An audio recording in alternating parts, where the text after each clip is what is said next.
আবদিন hospital আমরা আগে থাকতে ওইটাকে আমরা নির্ভরশীল মনে করি। আমার 3 বাচ্চা ওই জায়গায় সিজারেই হয়েছে, খুব খুব মানে সুন্দরভাবেই হয়েছে।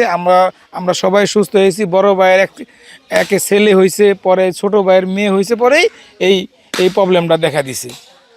শনিবারে ভর্তি হয়েছে, রবিবার দিন রাত্রে সিজার হয়েছে। তো এই বাবু এবং বাবুর মা দুজনই ভালো ছিল থাকাকালীন। তো ওই যে ইয়াতে রাখছে, ওয়ার্ডে রাখছে, রাখার পরে দিয়ে আপনার এই রাত্র 1টা না 2টার দিকে গ্যাসের একটা প্রবলেম হয়েছে। প্রবলেম হওয়াতে অনেক কিছু সংখ্যক এই নবজাতক শিশু ছিল, প্রায় মনে করেন 10-11 জন বা শুনতেছি 12 জন এরকম আপনার শিশু আর কি মারা গেছে। তো এটা নিয়ে অনেক কিছুই হয়েছে।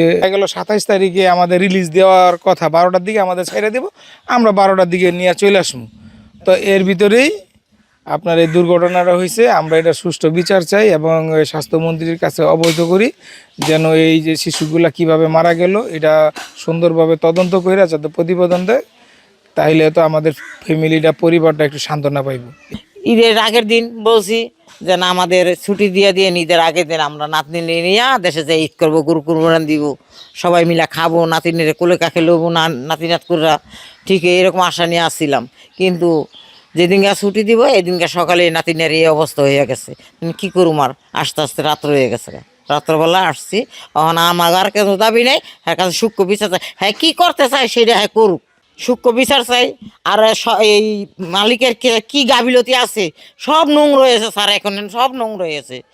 ভিতরে যেয়ে দেখলাম তো, আগে যে গেছি সেটা ভালো ছিল, আর এখন এই রুমগুনি ওরা কী করে জানি না, সব রুম নোংরা আর নোংরা, কিন্তু বাইরে সুন্দর করে রাখে।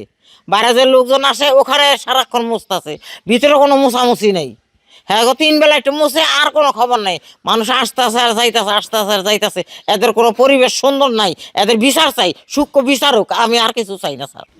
নার্স ছিল না, তো নার্স না থাকার কারণে অ্যাক্সিডেন্ট হয়েছে। এসি বন্ধ ছিল, এসি বন্ধ কারণে সমস্যাগুলো তৈরি হয়েছে। এবং এসির গ্যাসে নিগনে প্রায় সবগুলা লোকই মারা গেছে। প্রায় 15 জন ওই রুমে ছিল, 15 জন 12 জন লোক মারা গেছে। 3 জন পরে আর মরল বলে নাই, যারা যারা পারছে তারা তার বিদায় করে দিছে। আর প্রকাশ্য আছে 6 জন, জানো ওই 6 জন আমরা স্টেবলিশ সামনে ছিলাম। আর বাদ বাকি আগেই সকালেই খেতে যে মরছে পরে গেছে গা বাচ্চাগুলো নিয়ে।